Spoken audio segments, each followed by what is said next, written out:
आरक्षणाच्या हक्काचं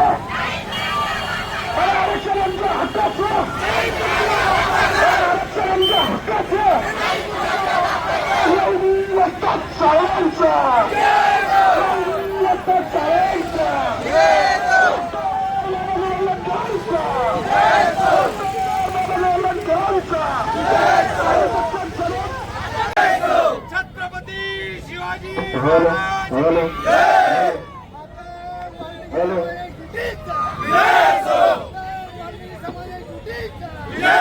जिल्ह्यातील जामनेर तहसील कार्यालय प्रांत कार्यालयावर आज अनुसूचित जाती आरक्षण वर्गीकरणाच्या महत्वपूर्ण विषयाच्या मागणीसाठी या ठिकाणी प्रचंड असा महाकाय मोर्चा या ठिकाणी अनुसूचित जातीतील सर्व समाज घटकांना घेऊन या ठिकाणी संपन्न होतो आहे। आम्ही या मोर्चेकऱ्यांच्या माध्यमातून शासनाला कळवू इच्छितो की या ठिकाणी 1 ऑगस्ट 2024 ला या देशाच्या सर्वोच्च न्यायालयानं संविधानिक तरतुदीनुसार अनुसूचित जातीचं वर्गीकरण करावं, आरक्षणाचं वर्गीकरण करावं आणि भारतीय राज्यघटनेच्या उद्देशिकेमध्ये जे आहे सामाजिक न्याय प्रस्थापित करण्याच्या अनुषंगानं पाऊल उचलावं म्हणून अनुसूचित जातीचं वर्गीकरण तात्काळ व्हावं यासाठी या मोर्चेकऱ्यांचा आवाज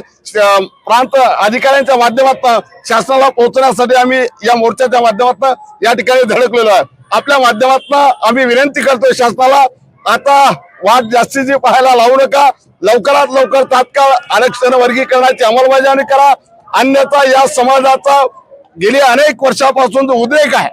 हा उद्रेक पुण्याच्या संपूर्ण महाराष्ट्रावर रस्त्यावर दिसेल आणि त्याचे परिणाम राज्य करताना या ठिकाणी भोगावे लागतील। कारण आता आम्ही आमच्या संयमाची शासनाला सीमा पाहू नये, आमचा अंत आता शांततेचा संपलेला आहे। आम्ही संविधानिक मार्गाने कायद्याच्या मार्गाने आमची लढाई लढतो आहे, पण हे करत असताना जर परमपूज्य डॉक्टर बाबासाहेब आंबेडकरांचं स्वप्न साकार करायचं असेल तर आरक्षण वर्गीकरण या देशातल्या अनेक राज्यांनी केलेलं आहे आणि इथे पुरोगामित्वाचा पुरखा पांघरलेलं हे सरकार किंवा हे राज्य, या राज्यामध्ये मात्र अनुसूचित जाती आरक्षण वर्गीकरणाचा प्रश्न पुढे जात नाही, पण तो तात्काळ मार्गी लागावा अशा पद्धतीचे मोर्चेकऱ्यांच्या माध्यमातून आम्ही आपल्या माध्यमातून शासनाला विनंती करतो, वर्गीकरण तात्काळ करावं, अन्यथा आम्हाला नाविलाजानं संपूर्ण महाराष्ट्रावर अनुसूचित जातीतील उपेक्षित वंचित असणारा संपूर्ण समाज रस्त्यावर आम्ही उतरल्याशिवाय राहणार नाही अशा पद्धतीचा इशारा मला विनंती शासनाला करतोय आणि थांबतोय।